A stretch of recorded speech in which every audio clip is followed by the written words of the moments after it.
It? So what time is this thing actually starting, guys? Do we know?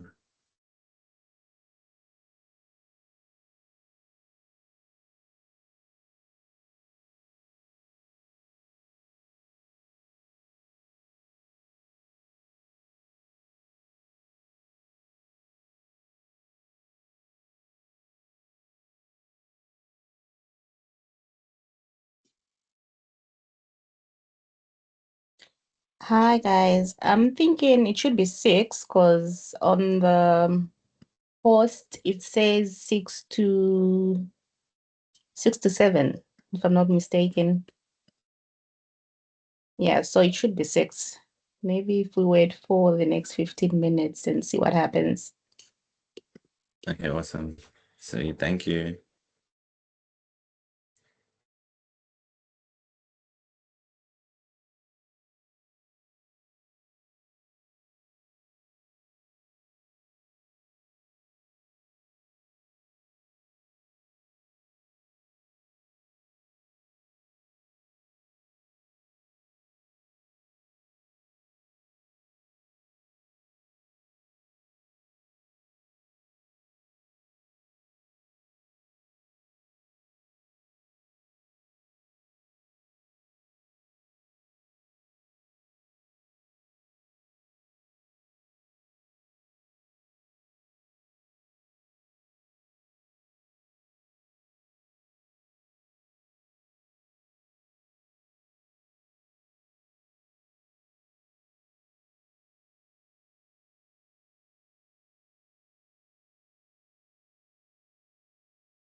Good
evening, colleagues. Good evening, colleagues. Can we give our colleagues to settle, those who are still on the road, just about 5 minutes, and then we can commence. Thank you.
Good evening, colleagues, once again. Welcome to today's class where we are going to be looking at Learning Unit 1. My name is Papate Mahlakwana. I am a lecturer on the module and I am not alone. I am with my colleagues, Ms. Henzi Mufukenge and Ms. Yasanga Hashe. And our boss sends her apologies. She has other commitments. She couldn't join us tonight. So I'm just going to give Memo Fugeng just to a brief welcome and Me Hashe a brief welcome to you guys so that we can commence. Memo Fugeng, over to you. Hi everyone, I hope you all well and I hope you had a great test one. If you hadn't, remember that you still have 3 more chances to do your very best. So we hope you enjoy class today and we hope you're keeping the determination and consistency strong. Thank you, Memo Fugeng. Mehashe? Good evening, everyone. As Senzi's already said, I hope everyone wrote well and don't lose heart. I know you all might be very tired, but let's just push through today's class. Thank you. Thank you, Mehashe Memufukeng. Yes, so today's class, we are going to be looking at citizenship and a role of a chartered accountant. And then today's agenda is going to be looking at the content of Learning Unit 1, frequently asked questions that we're getting on our mailbox, our work emails, and the details of assignment 1. We know there's a lot of questions coming around, so we will be addressing them towards the end of the session. So first, I'm going to go through the contents of Learning Unit 1, highlight some concepts, and then from there on, also in terms of questions, I know there's a lot of questions around your team members contracting tomorrow. Can we just hold it up until the end of the session where we will be addressing most of those questions? So I always like this slide that asks why capstone module. If you see there, you see the competency framework by Saika, where it speaks about the chartered accountant of the future. So the competency framework was revised in 2021, whereby the inclusion of non-technical or rather soft skills that are very crucial in the 21st century, that are fit for future chartered accountants, including artificial intelligence, fourth industrial revolution, are being taken into account. So that's why the capstone module is coming into being, is trying to bridge that gap from just only technical competencies to include also the enabling competencies, the professional values and attitudes, and what the future holds as a chartered accountant. So going into the introduction of this Learning Unit 1, we are looking at to say that professional values, as a chartered accountant, professional values and attitude, they are expected, and then we say they must always be demonstrated, including in challenging and complex circumstances. As chartered accountants must always be honest, ethical, and accountable, and protecting the public interest. So from birth, you belonged to a family, a culture, a nation, a global community. Mehashi, can you mute whoever is on? Um, from birth, you belong to a family, a culture, a global community, and then This learning unit is going to explore those communities, their rights, responsibilities, and your role as a chartered accountant within them.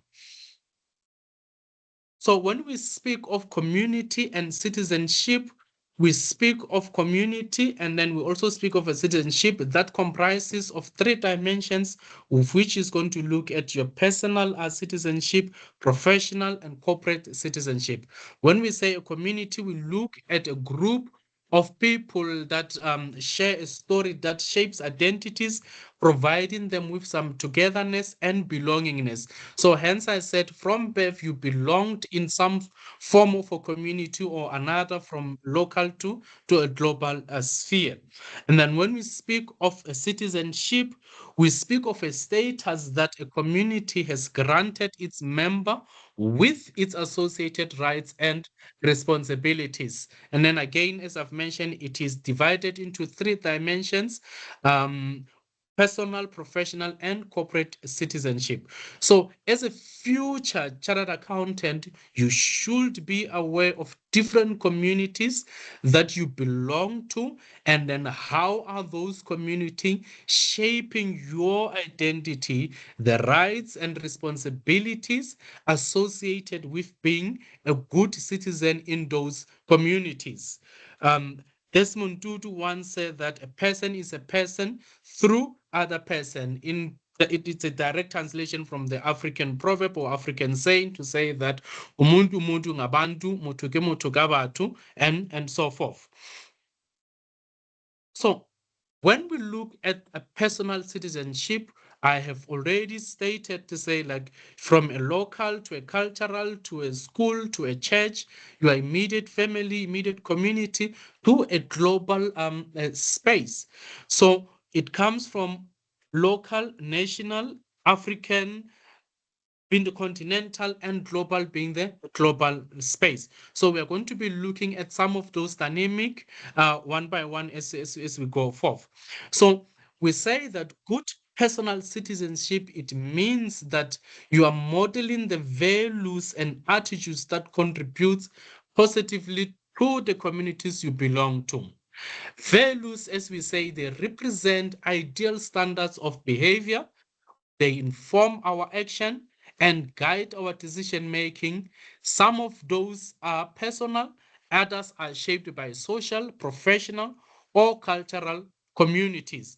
And then, as chartered accountants, we are seen as role models that are expected to behave ethically and protect the public interest.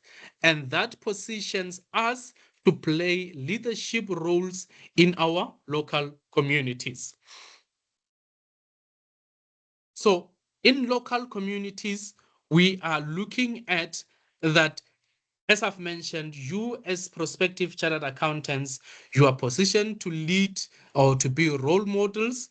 And then some of the key qualities that you will have to possess is that you need to lead by example, you need to lead with honesty, integrity, promote inclusion across all barriers, be innovative, be a voice to those who cannot speak, or who cannot voice their unpopular opinions.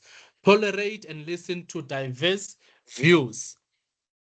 And then moving to the national community that we belong to, by virtue of being, let's say, in South Africa, the South African Constitution give us that a right to be the community of South Africa, of which it was founded on human dignity, equality, freedom, non-racial and non-sexism, and rule of law and democracy. Nelson Mandela reiterated this principle multiple times. And also, just by effect of being as a national member of a national community, we are bound by the social contracts whereby as citizens we need to obey the laws and contribute to the nation building. The state protect the rights, and trust is the foundation. A country's chartered accountants are responsible for the economic health and for fighting the corruption by promoting transparency and efficiency. These were the words of Tsakani Maluleke, our Auditor General of of South Africa's. Chartered accountants also as auditors, organizational leaders, can act as a change makers, restoring trust in the social contract. As IRBA CEO Imre Nagy notes, auditors are enablers of social contract. So basically, we have a social contract that we are obeying the laws, and then we're giving the state as the custodian to protect our rights and build trust among each other as a national community. And then we move to a continental level of a community, of which we're looking at the African and the global community. In Africa, I've mentioned the saying that we have umuntu ngabantu, compassion, dignity, interdependentness. And then we look at African Union's agenda of 2063, of which it has about 7 aspirations, some including prosperity, good governance, peace, cultural identity, and so forth. And then also we look at the United Nations Sustainable Development Goals, of which we look at the fight against poverty as some of the 17 goals that were adopted and target to be achieved by 2030. And chartered accountants, they can personally contribute and through also organizations. And so as an individual chartered accountant, you are part of the global community made up of all the countries of the world, and you can contribute to the UN SDGs in your personal capacity by taking small, consistent steps from simple things such as reducing waste, your footprint, to advocating equality, to empowering others, to through education, perhaps through your small NGOs in your communities that you can contribute to. There is in one of your activities where we're referring to the lazy guide to a person. Lazy person's guide to saving the world, which provides practical actions across multiple categories that you can engage to in order to make your contribution as an individual to the United Nations Sustainable Development Goals, such as maybe saving electricity. So chartered accountants are global leaders in their personal capacity, and also through the positions that you will be holding in the different organizations that you will be working for, that you will be leading, that you will be establishing, be it trade and industry, be it through academia, all the organizations, you are going to be global leaders some way, somehow. And then also, so we're looking at the personal citizenship, how you as an individual can contribute. Now we look at the professional and the corporate citizenship. So in terms of a professional citizenship, you as a chartered accountant, you are going to join SAICA and commit to the Code of Professional Conduct. You will actively grow and promote the professions. And as Tsakani has mentioned, to say, you as chartered accountants are responsible for the country's economic health and also fighting corruption. So by a mere fact that you are going to be belonging to a professional body, be it, okay, in our case, it's going to be SAICA, but also we have other professional bodies. Also, they still have that professional citizenship, and they are bound by the roles and rights and responsibilities of being a professional citizenship. And also, as I've mentioned, that through corporate citizenship, organizations are also an integral part of our society. They must be accountable for financial, social, and environmental impact, not just shareholder returns. And then also they are part of, they must also take into account the United Nations Global Compact 10 principles, of which is categorized into human rights, labor, environment, and anti-corruption. They must be pioneers of protecting human rights, labor laws. They must protect the labor laws and protect their employees, also the environment, and also be champions for anti-corruption measures. Um, when we go to corporate citizenship, we define it also from a King 4 perspective, that it says that the recognition that organization is an integral part of a broader society in which it operates, affording the organization standing as a juristic person in that society with rights but also responsibilities and obligations. So that's the definition from a perspective of corporate of King 4, of which we know that King 4 is not a prescribed legislation that all organizations must follow. However, in the spirit of corporate citizenship and good governance, organizations are voluntarily following the King 4. And then we say corporate citizenship, it goes beyond corporate social responsibility. It is also a fundamental rethink of how organizations, they generate value, not just for shareholders, but for all stakeholders. As I've already indicated, we shouldn't just be looking at shareholder returns or profitability, but we need to look at the environment, the social impact that our organizations are making. So the social impact assessment assesses and manages the social consequences of planned interventions, infrastructure policies, and corporate activities. So organizations are also expected to have a social impact assessment in which they report as to how are they impacting the social capitals and so forth. So it is a process for managing social issues that are related to developmental projects within organizations, whether those projects are for profit or not for profit, are they government funded or social enterprises.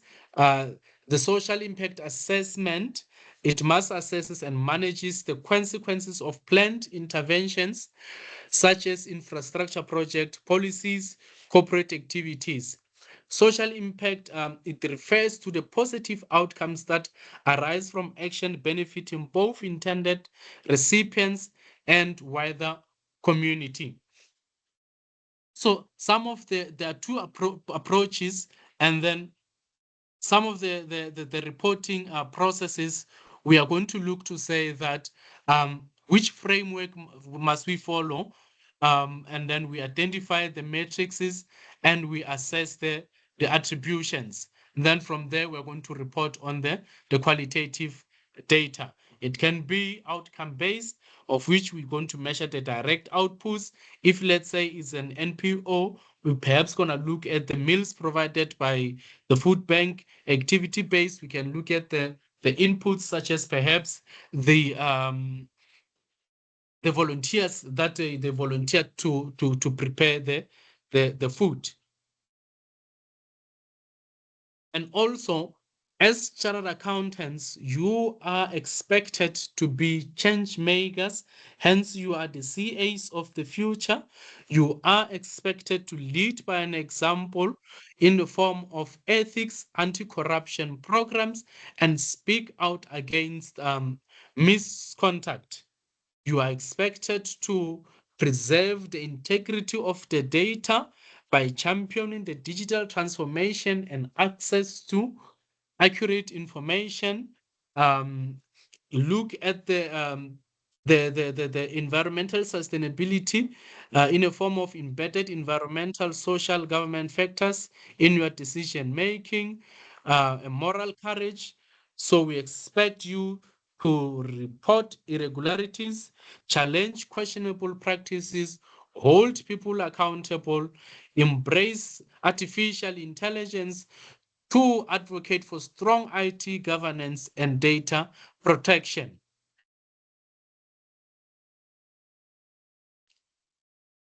So I'm gonna move to some of the frequently asked questions, or rather before I move to that, if there are any questions with regard to the content of Learning Unit 1, I can take a pause and take one or two questions.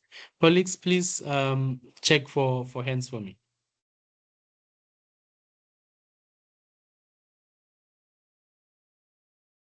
There are no hands at the moment. Oh, there's one hand. Sorry. Mukhadi has their hand up. Sorry. Hi, I'd like to ask, are we going to get the slides? We can share them after the class together with the recording. Yes, we can. Okay, thank you.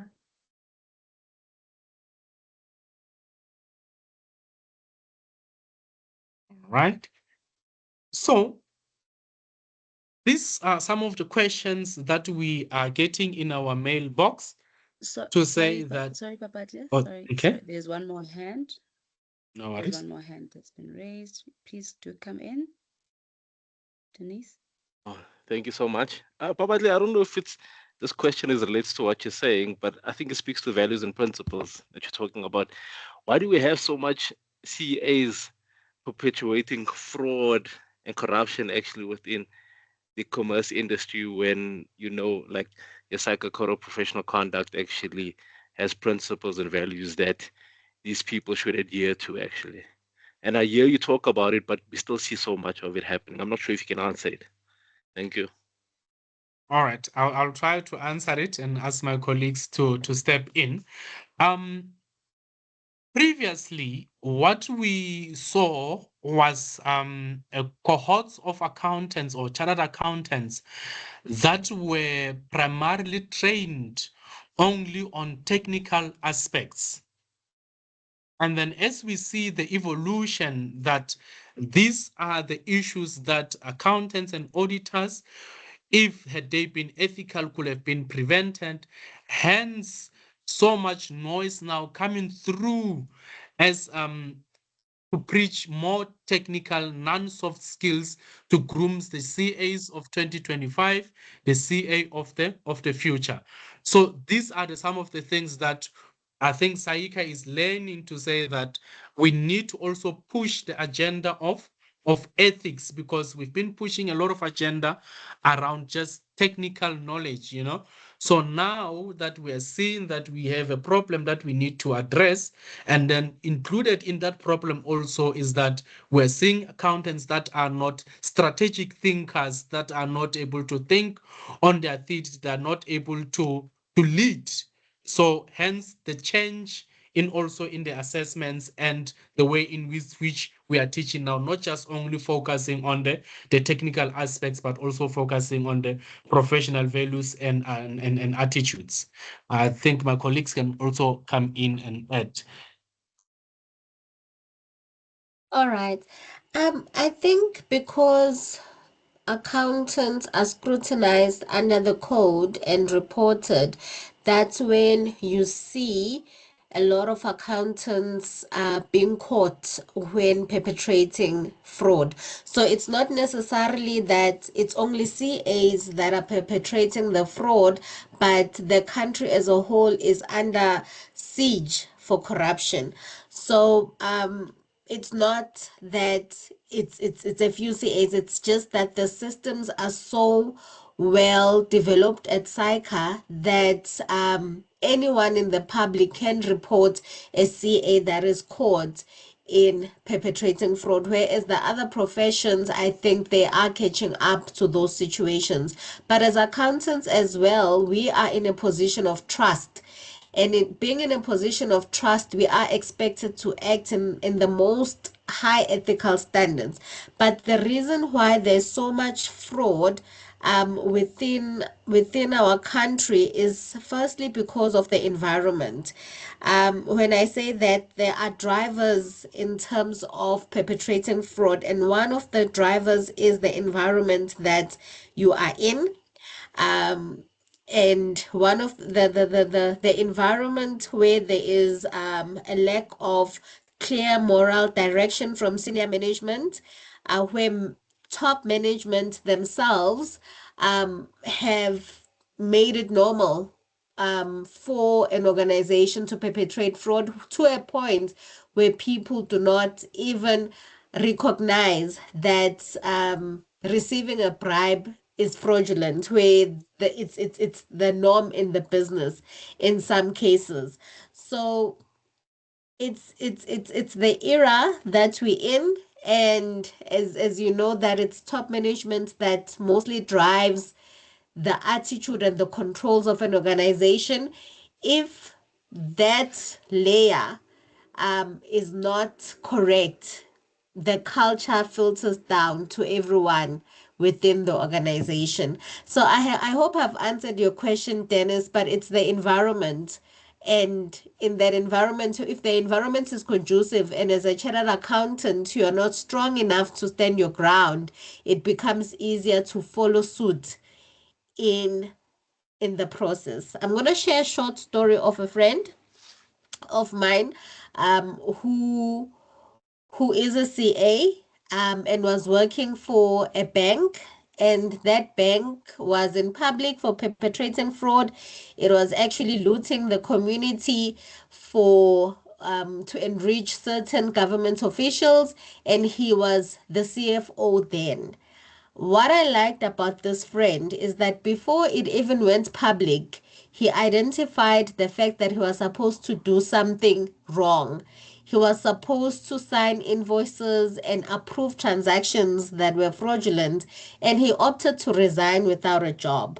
I saw very high ethical standards from that CA friend of mine, and it's something that I look for, like that I uphold, as this is an example of a CA who actually follows the code of conduct and follows their values.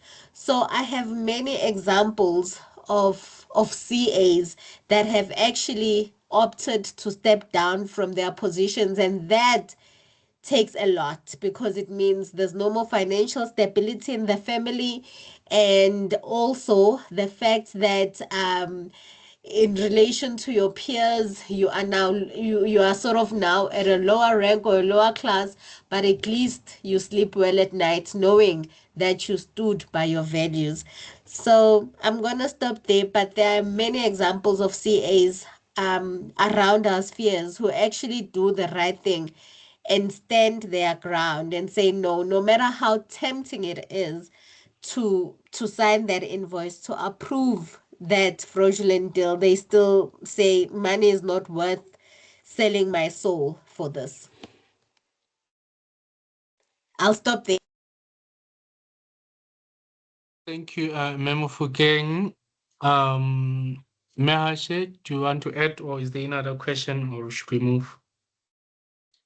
There's another hand, but since he's captured everything, it's still Dennis. Dennis, you can still come in. Can I come in? No. Thank you for that feedback. Actually, I really appreciate it because we seldomly hear the good stories. Actually, I think also where my question also what's hovers around is around like your external stakeholders, where you've got external auditors coming in that are supposed to be independent, but are also involved in this particular fraud. You know, what does that say to the profession at hand when trusted individuals like the auditors that's supposed to ensure that high ethical standards are what you call practiced, and that the books are in good condition, are also what was involved with these companies?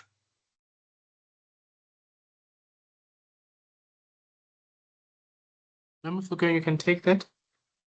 Okay, it definitely is true. And auditors, as I have said, that all accountants are in a position of trust within the community, because we sort of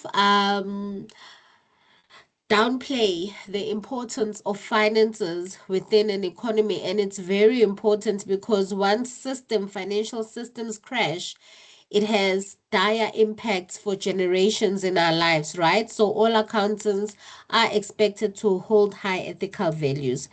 Why are auditors involved in such schemes? Because firstly, I think you would find that it is not the entire audit firm that is involved in a fraudulent transactions, in fraudulent transaction in most instances. But when you look at the case of I don't want to be um not I don't want to be sued for defamation of character, so I won't mention the audit firm. But there was an audit firm a couple of years ago that was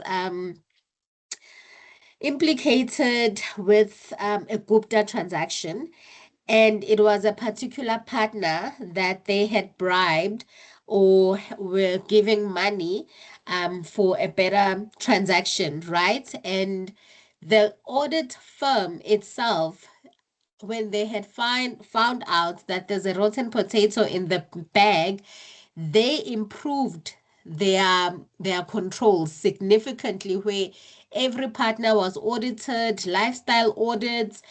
Before you became partner, they scrutinize your whole life to be to just put it like in dramatic forms, right?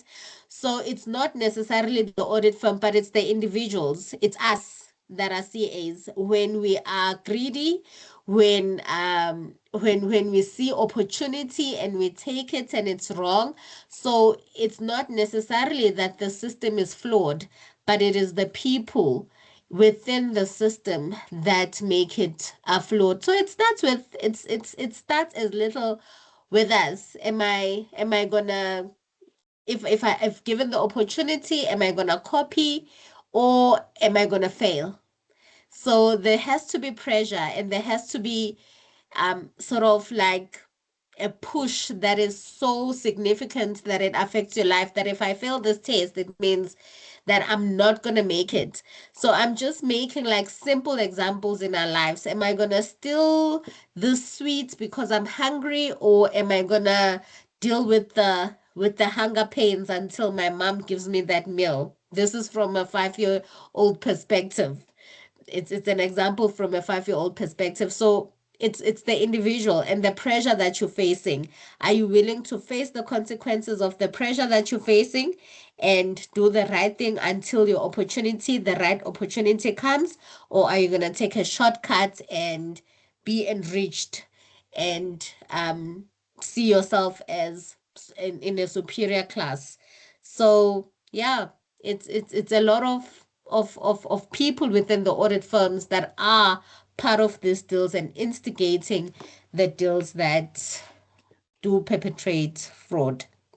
So the audit firms themselves, they are still good people and there are still great controls, and they continue to put the controls in place. But as we move forward, there will be other opportunities, especially now with technology, where those controls are not sufficient to detect and to prevent all the fraudulent transactions or risks that can occur. Back Thank you, to you, ma'am. Thank you. Papate.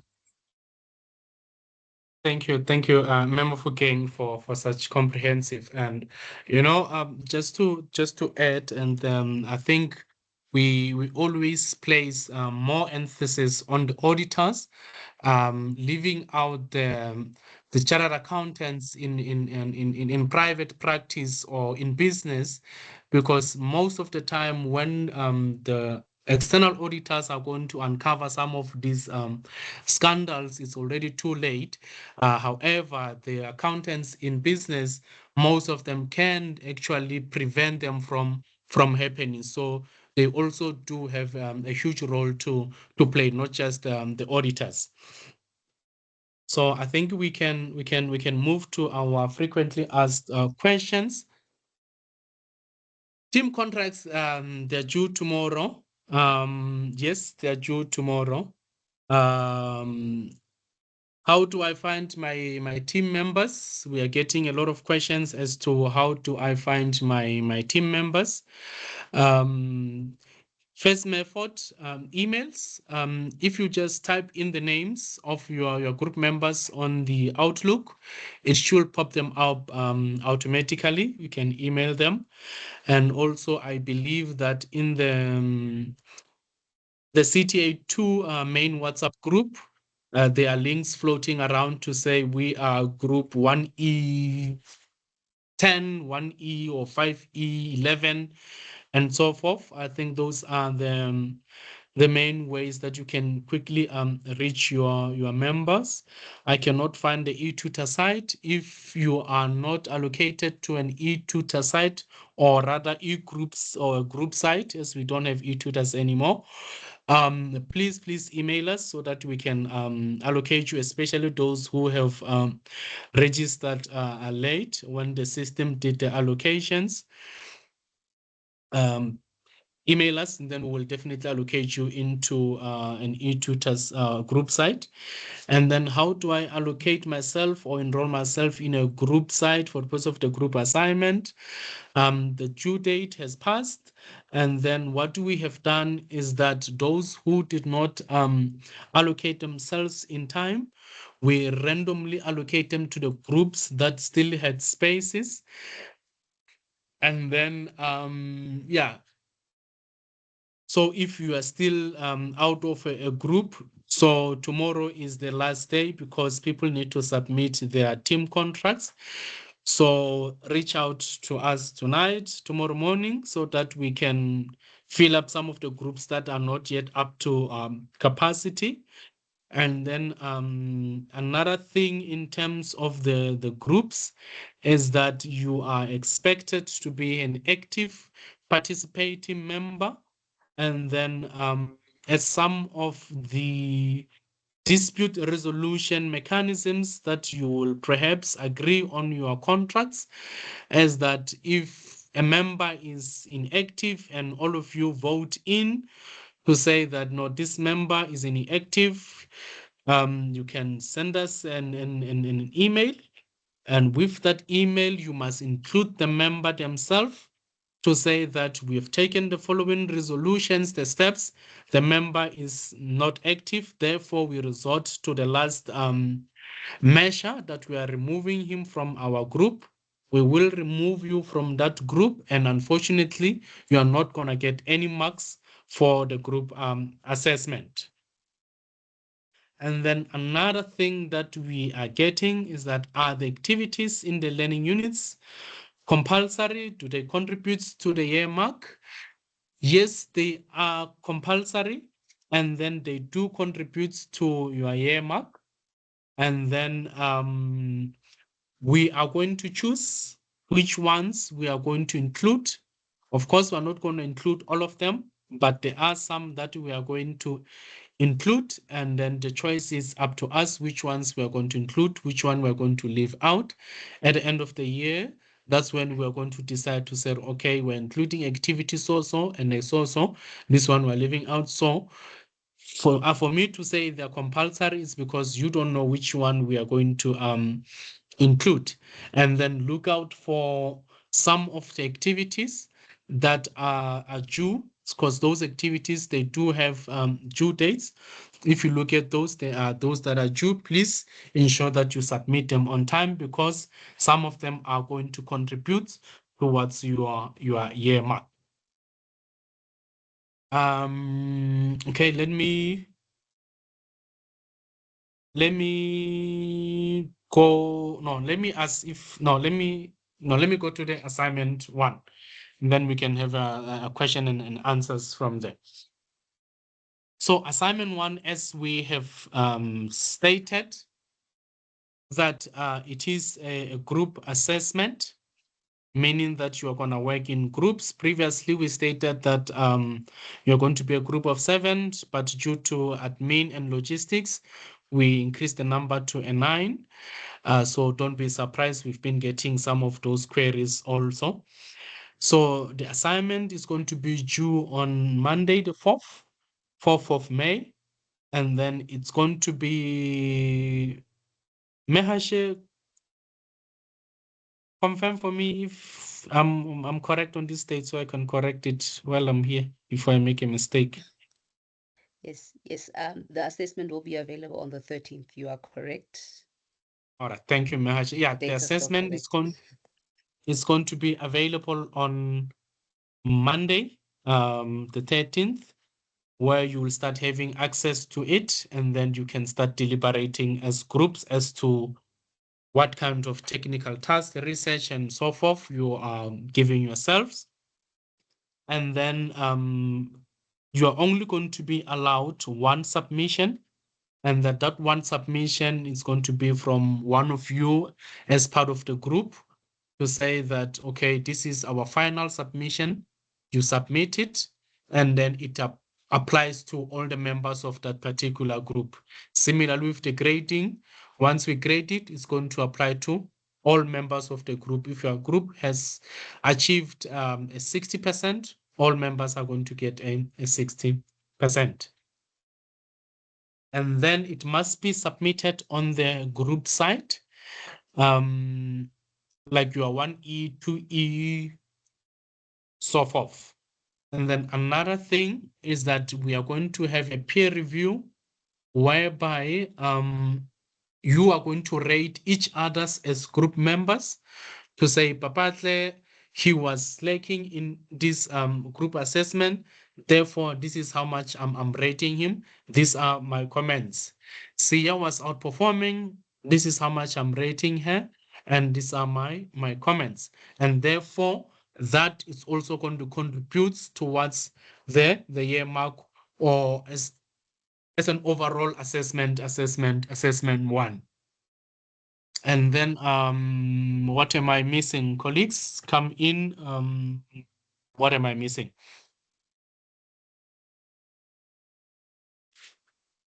I Yes, think you've you. captured. Okay. Yes. No, Sia, you can go through. I think you've highlighted the most important part, that everyone needs to be active in the group.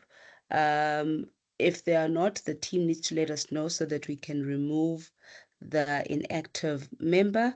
But yeah, I think everything else, Babatle, you've highlighted. Senzi, you can come through. Thank you. I agree. In addition, the communication and where they would have to present, we would set a couple of dates where you can choose a slot on when you will present your findings, and the assignment will be clear enough on what you need to do on those findings. Please select in your role allocation, select a leader, and also just define within yourselves who will be presenting.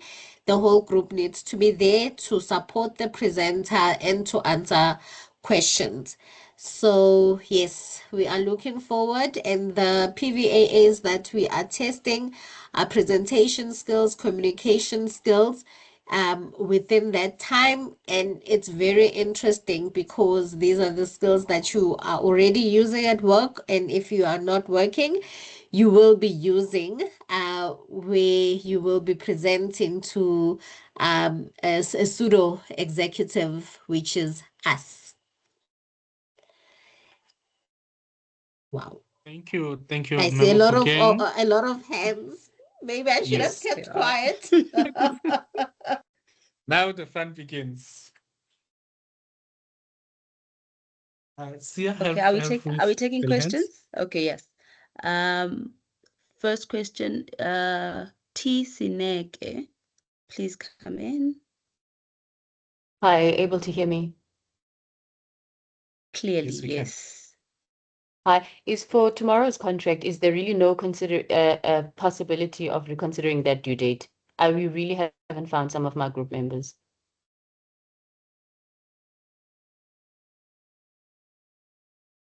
Memo Fugeng, I'm gonna allow you to take this one since our boss Okay. is not in the meeting. It's very, Not, very, not very a challenging. not a problem. I think we can reconsider it to Monday. We are very, like, it's very close. in terms of the timelines because yeah, because by the time that we release these results and you have submitted, you'll also be preparing for test 2. So we were trying to schedule it in such a way that you have an allowance to focus on the other modules as well. So I think we can make the contracting until Monday the 13th. So that's end of the day. So by the 14th, we would have expected everyone to send us to email us through their contracts. Okay, thank you so much. And really, I just do want to let the lecturers know this is not like trying to cop out and not wanting to work. We really do want to work. This one was just an issue where, because we were already in the grind of test preparation, the due date, we became aware of the due date in the middle of the test prep. If it was a situation where, for example, when we started in March, on the 3rd of March, we knew the due date, then we would have worked ahead and knew that, okay, in that week, I'm concurrently working with test prep and my submission towards CAS. So I do want the lecturers to know that this is not us trying to cop out. It's genuine issues of not being able to locate people, and we do actually want to succeed and do well in the course. You know what I mean? So I really do appreciate that consideration. We do appreciate that consideration because that's going to be helpful. I love that attitude. And I'm really grateful that we have a great team this year. So let's do it. Thank you. Okay. You know, it's one of the PVAAs that you are unaware at this moment that you are being tested on. It's teamwork. So you have to find your team members and the working togetherness. It's one of those that we are already testing. So next one on the lines here. Yes, Sam, your hands up. You have the floor. Hello, can you hear me? Clearly, Yes, we can. Sam, yes. Can you hear me? Yes, Sam, we can hear you. Yes, ma'am. I really feel how can I say, very we cannot understand what is actually happening here because of this group project doesn't show us the final topic of the thing. You only gave us what we have to put it as like ourselves into each characteristics like a president and what, but we do not know what is actually happening here for the final project. So can you have the topic rather than Monday? Can you have it like tomorrow or something like that before we can actually design ourselves into specific roles and stuff like that, please? Okay, so at this point, what we are expecting, Sam, is that you identify the strengths within the team, right? And I think I hear you. If I'm understanding you correctly, you're saying that we cannot put ourselves into roles if we do not know what the objective of Yes. of the group is. All right. So in terms of the objective for assignment 1, it is to solve a problem in relation to a community project, right? Which we will give you the case study for. So high level, that's the objective. But in terms of putting yourself into teams, I believe that that is not it's not as important to know what the project is. You have to be able to identify your strengths because that's the PVAA. It's meeting with your team members, identifying your strengths that's unrelated to the technical aspect of the project. Do you have leadership skills? Are you more of an administrator? Are you more of a presenter? So this is actually assisting you instead of just fulfilling a goal. It's to actually reflect on your skill sets and communicate your skill sets to the team and negotiate a role in that matter. So it's part of the PVAs on forming a team. In the work environment, team formulation does not happen when there's a project only. It happens in the natural setup of a business. So that's the skill that we're building with this little project. And then thereafter, when you see the case study, which is very interesting, then you can work towards solving the problem. But the team formation is parallel um, to solving the problem, but it's not dependent on on you forming a team. I hope I've put it in a clear manner. Ma'am, so what is actually holding me up here is we do not have the topic, first of all. We only knew it's a community project now. And secondly, if something is going to happen and we have to design ourselves into specific roles, there must be a specific outcome we have to come up into. So we can actually design ourselves into specific roles. And at the moment, we do not know what is going to be the outcome and what is actually expected out of us. So the only thing we actually know is the leader and who is going to be the presenter. Then who is going to be I don't know. I don't even know who's going to be what actually roles are actually going to be needed in terms of this project. So we cannot design ourselves into roles and the responsibility without the specific outcome or the object or how can I say that, for the purpose of this team. Okay. All right. We'll take it back to our manager and then we'll put it through an announcement. But at this point, I would like you to identify your skills and objectives. Like, what is it that you're good at within a team? So that portion, I think, is very necessary. Are you a scribe, or are you a presenter, or are you a leader? So at this point, the roles are very, like, it's the usual roles that you have in a team, and it's not necessarily functions. So there's a difference between roles and responsibilities and functions. Functions is, I'm going to do section A, section B, section C. And a role is, it's a leader, it's a scribe, it's a presenter, it's an administrator. So I don't think it will change, because if we give you the case study and then we ask you to do the team, it extends our deadlines even further.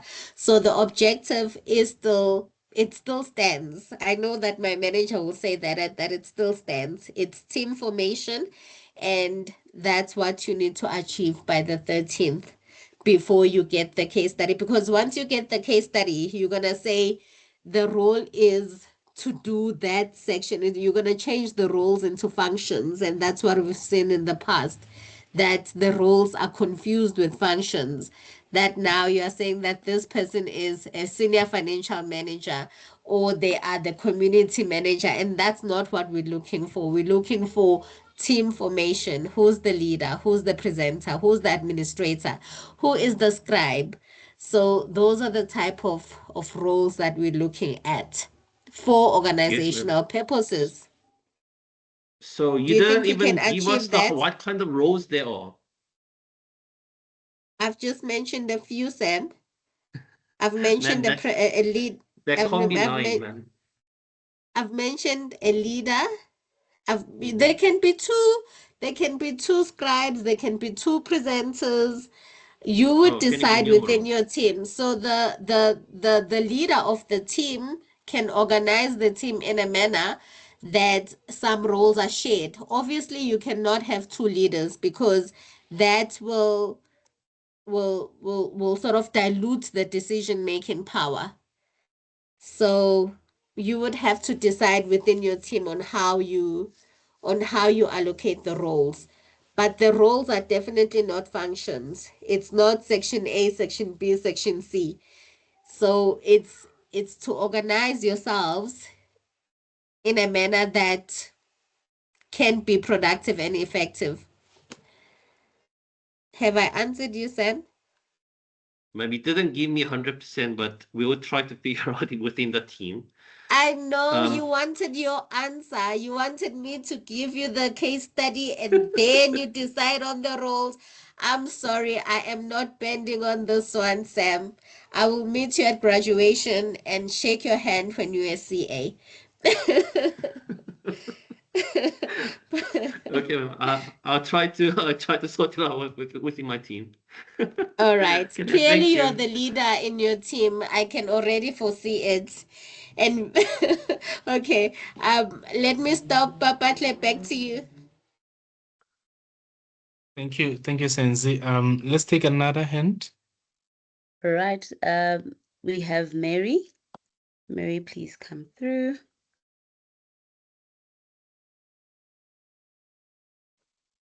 Good Mary, evening, can you everybody. okay. Can you hear me? Yes, Hello? we can hear you. Okay. Yes, we can hear you. All right. So for me, I've got two questions. One question is with regards to the available dates for the assignment, the assessment. Obviously, when we go to my UNISA, it's saying that it will be available tomorrow. That is the 10th. I don't know if I was looking at the correct one. The group assignment, that is the group assessment, that is assessment 1. Am I correct? Or that's different. It's not the one that I'm looking at. Because when I open under my modules on assignments, there's assessment 1 opens Friday 10th at 8 a.m. and it's due Monday the 4th of May. So I don't know if that date is incorrect. And then the other question is with regards to the contract template that I downloaded. It says on the top, hidden in red, it says add team name there. So do each group need to come up with their name, or maybe we can just take that part out? I'm not sure, because that one now got me thinking to say maybe each group needs to come up with their own name that they need to name their group apart from group numbers, because there is a part where you're supposed to put the group number as well, just below the team members' details.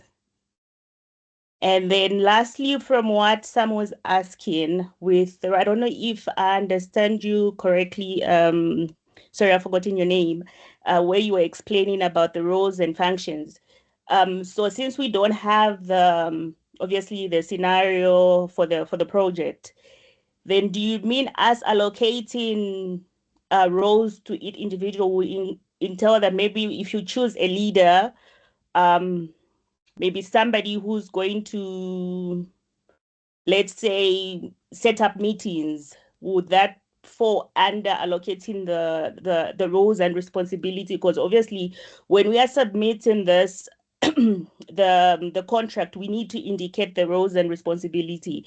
So in the group of 9, I'll give myself as an example, where if I'm given the role or the responsibility of maybe formatting the document or proofreading, will that also be part of the responsibility and the role? Or if I'm tasked to set up meetings and send links to my fellow team members, would that fall under the roles and responsibility?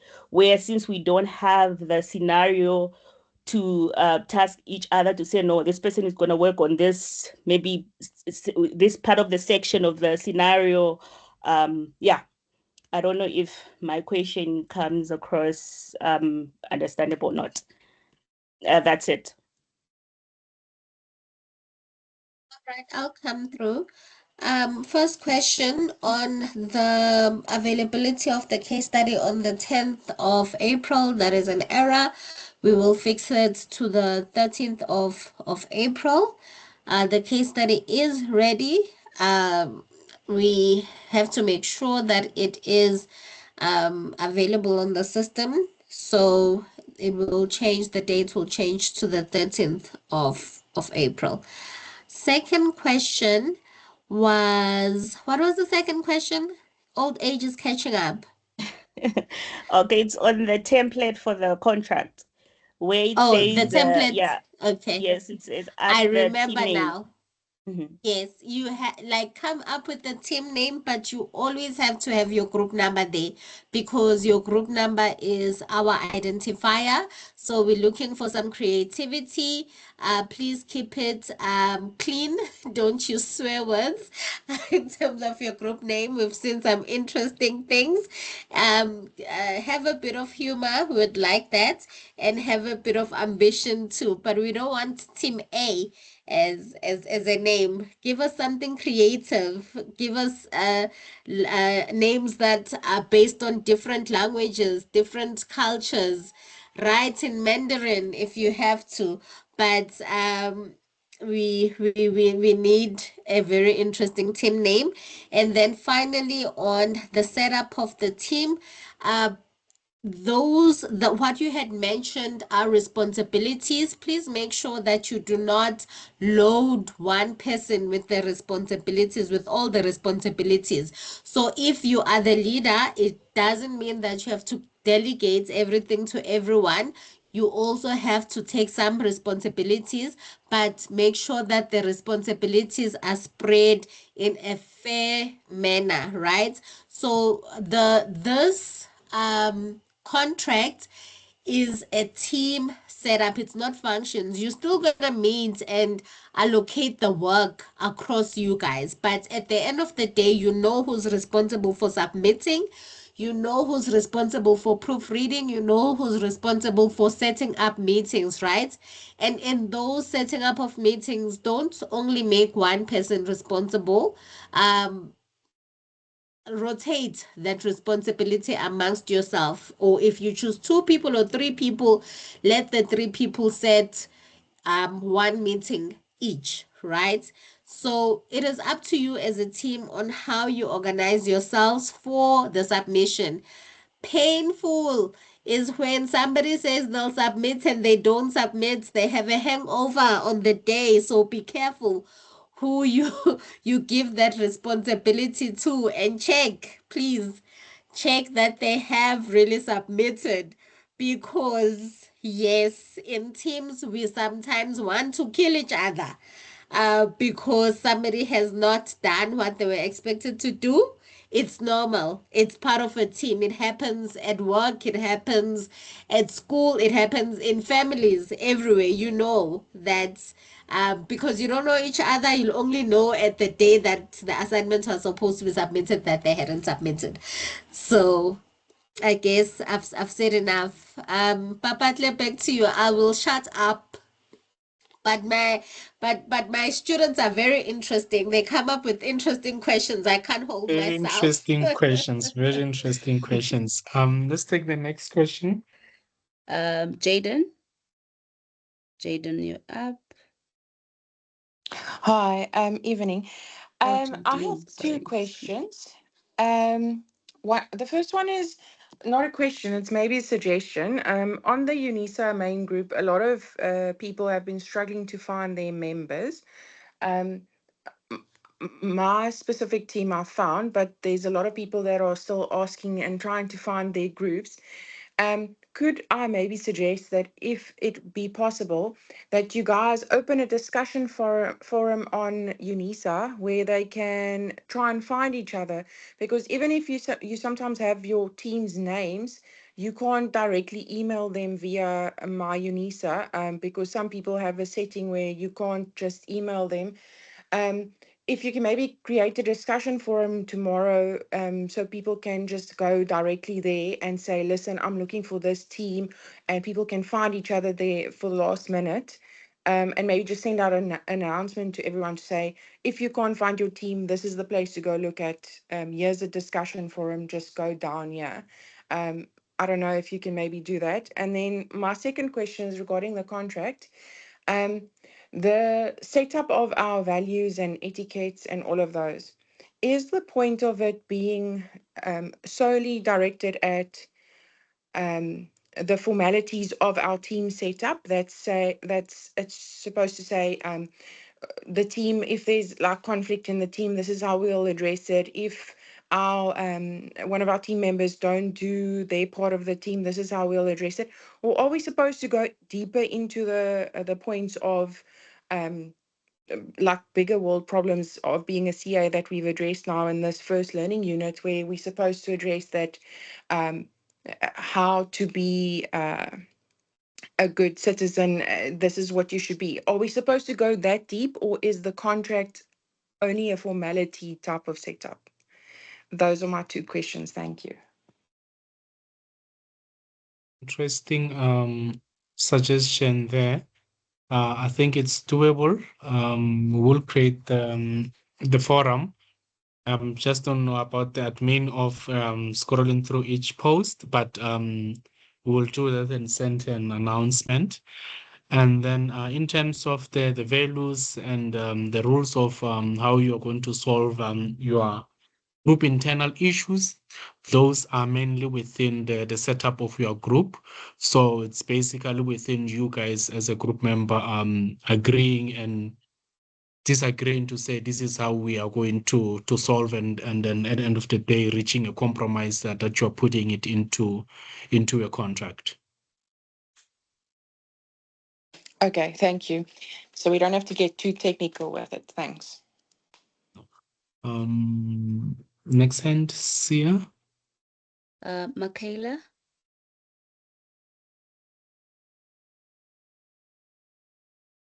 Michaela.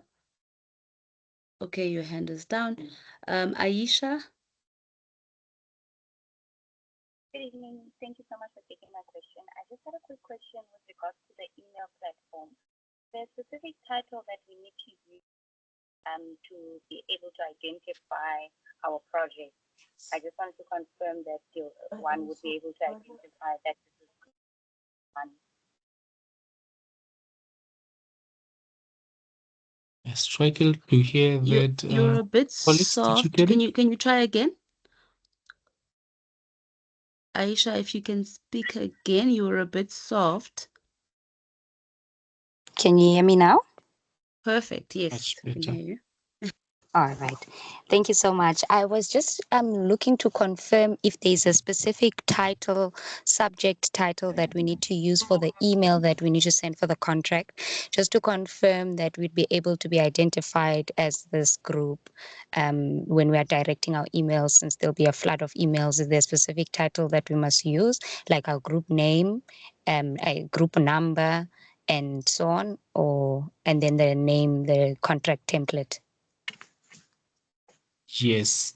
I think Memo Fokeng highlighted that to say that your group number is the most important identifier for us. Let's say you are in group site 5E, therefore your identifier is always going to be 5E number 2, number 7, number 19. So that's most important identifier for us. So you can include your group name, but also the identifier, it's the most important. Okay, so just to standardize it, can we say our CARES group number and then contract template as the subject title?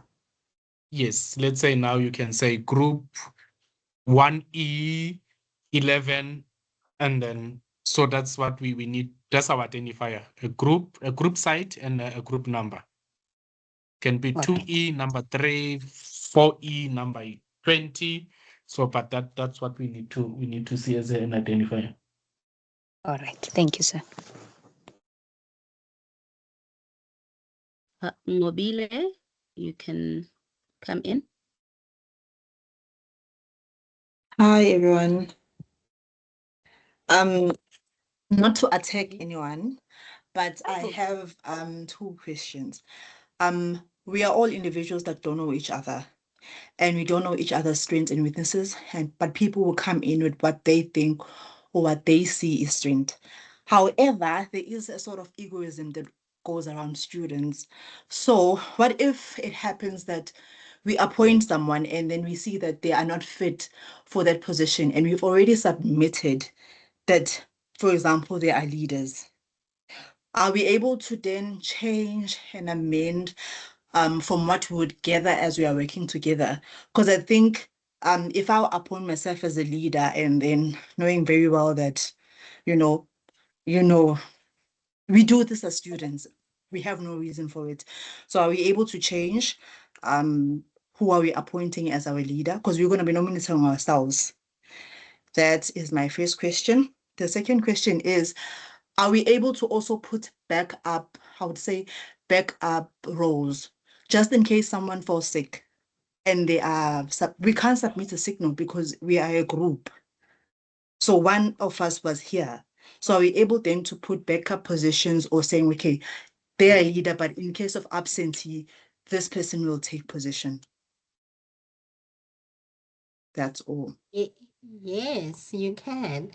And that's the beauty of it, because in most instances, you don't know your teams, especially teams nowadays. When you're in audit, teams are formed on the go.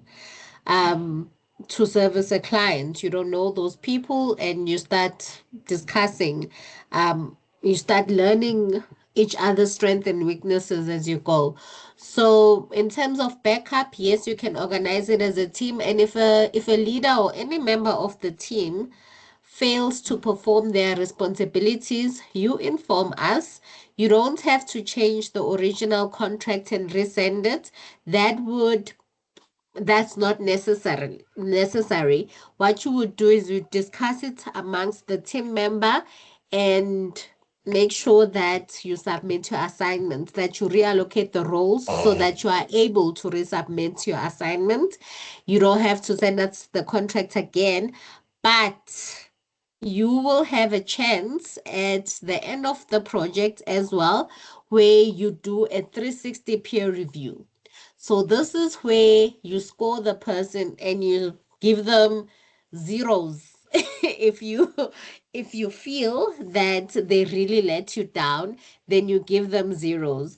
That peer-to-peer review goes towards your portfolio. So it's your team members rating you on how you've performed in the team, and it's not I think it's not anonymous, so you can see who rated you what. And now if you have beef with them, that's when we'll see who's ghetto and who's that's when we'll see who says let's go after school, and who says let's resolve this amicably. So I'm just kidding. So this is where the team spirit comes through, where you discuss it, and at least everyone knows that at the end of the day, I will get a rating from my team members on how they've received me. And it's not only the what they did, but it's also how they made you feel that you can actually put through. So if a person is smart, but they are really they don't have emotional intelligence and they're just horrible. They're a horrible person. You can also give them that feedback directly, and at the end, that I would really appreciate it if you can speak to me like this instead of like that. So, yeah. Thank you, ma'am, for getting. All right. Dennis, his hand is up. Thank you. Just a question, and I think the functions are trending at this point in time, actually, and I'm also one that's going to jump on this train. Can I ask that, let's say, can we have like fluidity in our team, in the sense that, let's say we want to make everyone, let's say, a secretary on a specific day, not specific day, but let's say, for instance, we say that, okay, everyone's going to be leaders, everyone's going to be a secretary within our team. And maybe when we're having like a team meeting, there's someone that's going to be the scribe for that day, actually, and we rotate that function. Is that possible? And then what I'm gathering is also that within the case study, we'll have to assign ourselves as what you call this here. We'll have to resemble sort of like a corporate organizational structure, where you'll have like a leader, secretary, and so forth. Am I on the right path in terms of that thinking? Can I come through, Papatle? Or would you? Yes, you can come through. All right. So in terms of fluidity in the team, you can definitely have fluidity, but you need to assign a role to somebody. Somebody has to be a leader, somebody has to be a scribe, and then the fluidity will come after you have contracted, right? So if you see that there is a person that is really good at taking short notes, and the somebody who's very well articulated, then as a team you will use those strengths for your benefits, right? So you wouldn't you wouldn't it's not a time where, because it's a short period of time, you wouldn't want to build up a skill set now where you can see that I'm shy, but you're going to put me as a presenter. You do not have the liberty or the allowance of time to do that. And then when it comes to the case study, the case study, please wait for the case study. It's interesting. I told you that it's a community project, but they allocate yourselves into functions that you will do section A or you will do section B, or these two people will do section A and B, and then this person will do section C. That's now task allocation, functions allocation. It's not necessarily team setup or organizing the team for specific roles, right? So it's not that you have to take a specific role in the case study, but you would definitely have to reallocate the task. All Back right, to you, thanks for that. Papatle. Sorry, man, can I just follow up with a question then? So what I'm getting at, you're saying that, let's say, for example, I put you as the leader, but so are you saying that if I must put you, a specific individual, as a leader, but then in the team, we can come to a resolution where we're saying, okay, but we're going to actually share probably leadership. Is that what you're saying, basically? Yes. So if I'm not there as a leader, I said please don't put two leaders in the contract, because usually in a team there has to be somebody who takes accountability or responsibility for the entire team. So if the leader is not there, they can choose somebody. Maybe there's a funeral or a party or a wedding, you can definitely ask somebody else to stand in your position for that time, and then you resume your responsibilities the week after. So the fluidity in the team, we won't monitor that. It is up to you to have a functional team, to communicate in a way that is respectful and collegial so that you can get the assignment through. Okay, no, okay, 100%. But you're saying that if, let's say, you're the leader, we'll put you there as a leader actually, and we can decide within the team, basically. All right, cool. Yes. Thanks for that. All right, thank you so much. Pleasure. Sipesihle.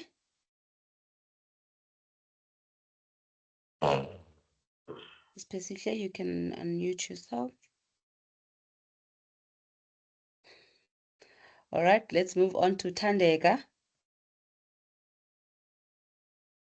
Is it Tandega or Tandokazi? Sinek. That's me. Sorry. Can you hear me? Yes, we can hear you. Oh, thank you. This is not a question. I'm just taking the opportunity because I have it now to just my colleagues. Please, everyone, could we just please check your Outlook emails tonight? Please, please, please. I'm one of the people that's really struggling to find people. I have emailed some of the people that I've found. Unfortunately, some people have names that are like, you type someone's name and 7 people appear and you don't know which one it is. So please just check emails, because we're not going to get another chance to extend the contract agreement. Please. Thank you. Right, thank you for that. Maputi. Good evening, everyone. I just wanted to ask for further clarity on I know you don't want to delve into what the case study will be about and all of that, but without going into the actual case study, but can we get like a breakdown of what the presentation or the presentation aspect would look like? So when we select someone who's going to be presenting, we know what it is we're looking for in one of our team members who can do that, and what we would also need to prepare for the presentation. And I also want to piggyback on what Sam said and one of the other ladies, I don't remember. But I think if we don't have too much information on the case study, obviously as we progress in the group, in the work, we may see, okay, it's not that we think the person is not doing their job. It's just that we see they would be better aligned for a certain role. So then we decide on our own to choose, hey, maybe don't do this, do that instead. And we swap the roles, but we don't discredit the person because they still do the work, you know? And can we also get clarity on what would count as like, you know, when you say you're rating somebody for their work, it can't be that on a certain day you felt offended and then now you come and review me and I get a lower mark because you felt offended, because we're gonna offend each other. Maybe we don't vibe with each other, some things happen or whatever not.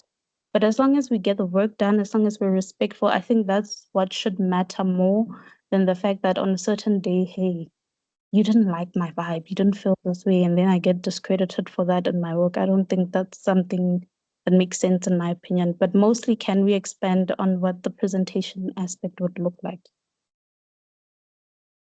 Thank you for that question, Maputi. In terms of the presentation, we are going to provide a rubric as to what we'll be looking into in terms of the presentation. And then again, what you are going to be presenting on, it's one of the tasks that you will be doing as part of the group assessment. Just to give perhaps an example, last year maybe we said, it was an audit finding to say you are auditors, you had a finding, you have to present it to management. Obviously, that finding, you had to do a task on it for you to conclude that it indeed an audit finding, and therefore you're coming to management to defend it. So it will be something in that similarity to say, here is a task, you've done the task, and then now you're going to defend your position in terms of that particular a task, or what was required in that task, to say, okay, ABC was required, here is how we arrived at ABC. Yeah. And then I think you had 3 questions. Your last question was about the roles. Remind me. The rating, peer Oh, review. the ratings, yes. Yeah. So the ratings also, it's not a blank rating.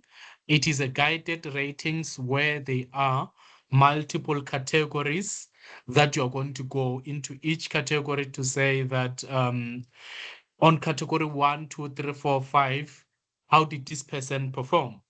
You know, so it's not just a blank rating to say, I'm going to give Maputi a 1 because I did not vibe with her. You are going to give Maputi a 1 on a particular rating to say, Maputi did not produce her work on time. Therefore, in this category, I'm rating her a 1. But on the category of the quality of work that she brought, it was exceptional, even though it was late, I'm giving her a 5. So it's going to be like that. Okay. Again, just to further on, so the presenting thing isn't like we're going to set up a Teams meeting like this, and then people come and show us this is what we did, this is whatever, like kind of setup. Yes. So the setup, like I said, you will be coming perhaps, let's say, as a consulting firm, and then me as a client, and then you are giving me a position, or you are giving me what you have researched, what you have found, a strategy, a way forward, something like that, depending on the task that is being asked. And then obviously in the setup, like you said, there's going to be, let's say, a chairperson who's perhaps presenting, and then there is that perhaps a CFO or an audit manager who are also there supporting you. Because it's a boardroom vibe setup, basically. You're in a boardroom, you are presenting to your client, and obviously you will have different roles as a members of your organization. Okay, thank you. All right. Nazmira.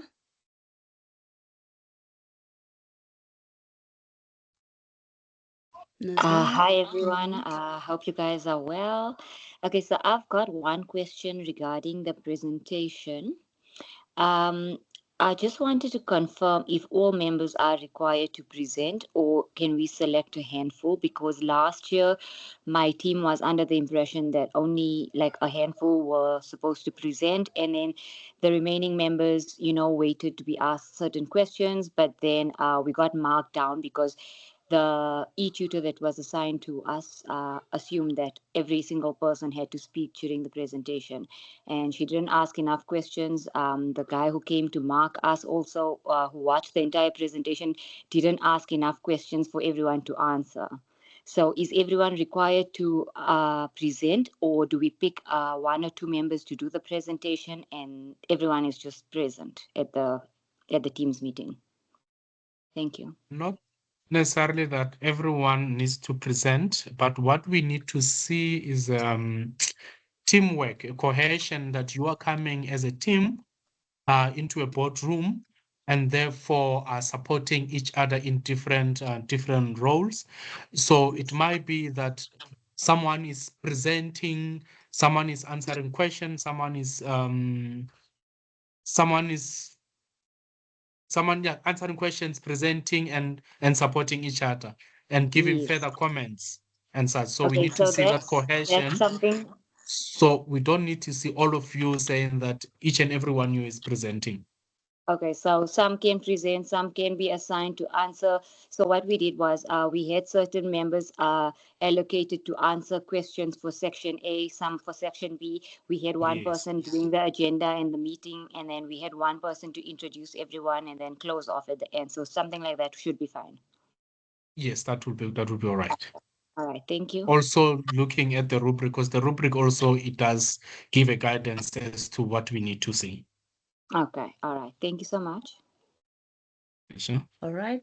Thank you. Pam. Okay, good evening, everyone. My apologies for my voice. Unfortunately, I tried to type on the chat box, No worries. but it's not working. Yeah. Mine was just to ask on the submission of the contract. I thought it was going to be uploaded. I hear talking to an email. Are we supposed to email and not upload it somewhere?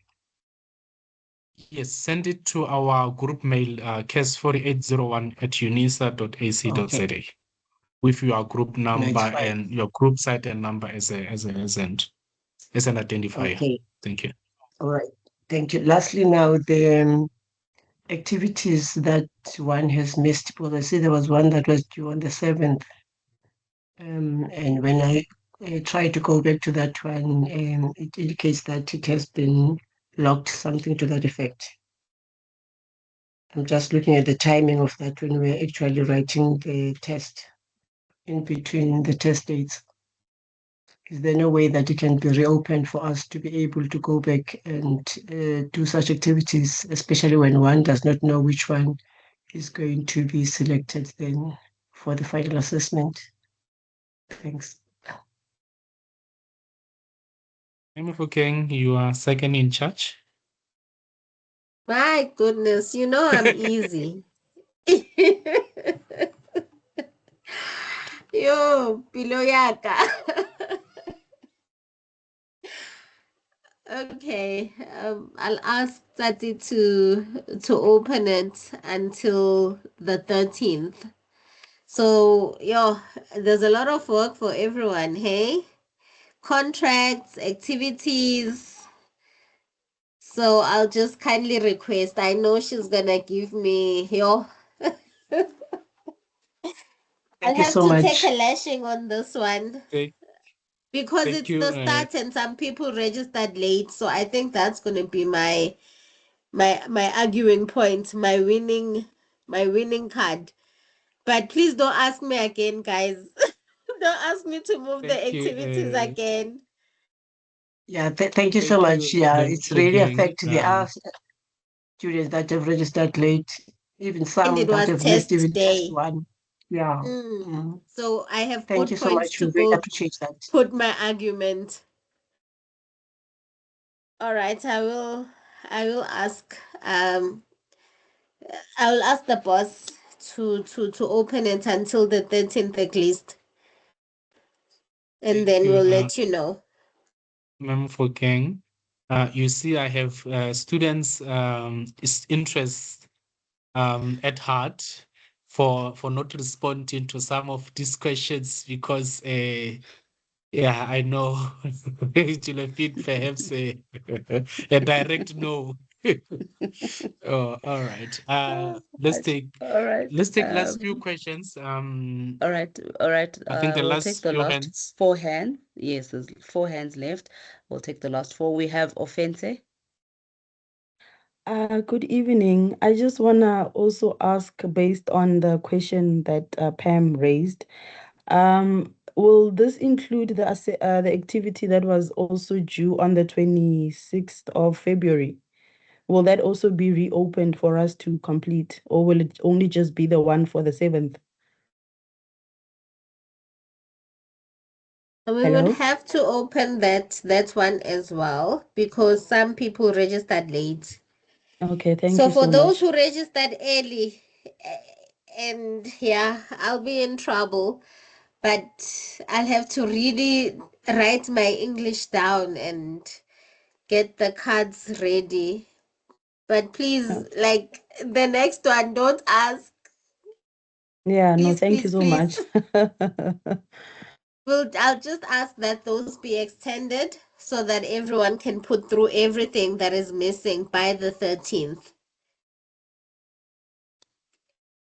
Love you so much, Sensekile. Thank you so much. All right. Thank you. We have a meal. Oh, yes. Good evening, ma'am. I just wanted to find out about the activities. I just want to double check how does it work. So some of them are going to be taken for the year mark at the end. Like how much percent will it count for our final mark? And till when will the activities go? Will they go to like August or September? Yeah, I just wanted to double check on the activities. Thank you. So the activities are part of your final year assessment. They are 5% of your year mark. Then you at those points, obviously you will not know which activity goes to your year mark. So that's why we encourage you to do the activities. So the purpose of the activities is that you keep up to date with the program and you are engaged with the module throughout the year, right? So it will go towards your year mark. So your formative assessments, all your tests, it will be combined with your test, and it's 5%. It is 5% of the 40%, which is your year mark. And then the summative assessment is 60%. So you would have to do it per learning unit. Okay, that answers my question. Thank you so much for your time, ma'am. All right. Thank you. And then we have lastly Lerato. Evening, everyone. Am I audible? Yes, you are. You are Lerato.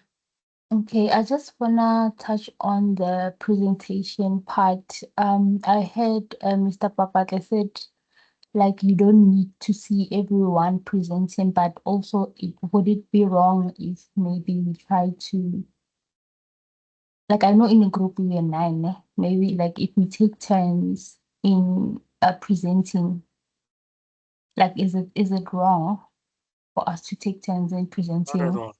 Not at all. Okay. It's actually very creative that Section A, it's this solution. Section B is that solution. Section 3 is this solution, and different people are bringing it in. It's also gonna show the teamwork, the teamwork. Okay, thank you. Thank you. I think we have come to an end of our session for the night. I will give Mehashe and Me Mufukeng to give their closing remarks, and then we can close off.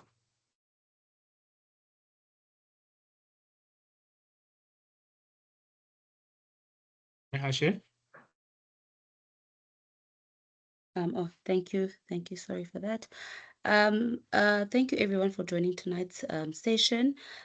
We are available on email if you need any assistance or have queries. We've noted down all the requests that you've indicated, and we will definitely get back to you and also send announcements on the resolutions. That's all from me. Thank you so much for your time tonight and all the best for the assessment. I can see everyone is eager and a bit anxious about it, but you're all going to do great. I know it. Thank you.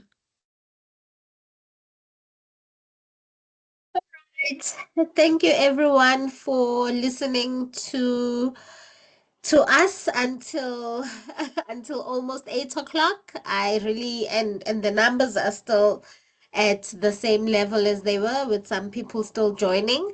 So I really do see the dedication with this year's group. We are hoping for 100% pass rate, and we are hoping to be in the top 10 in the psycha exam, as we were years ago before I had gray hair.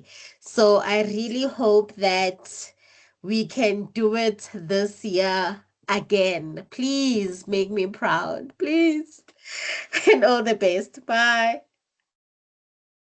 Thank you, Memo Fokeng. And then in order for us to achieve that 100%, it first starts with submitting both assignments. So here's the opportunity.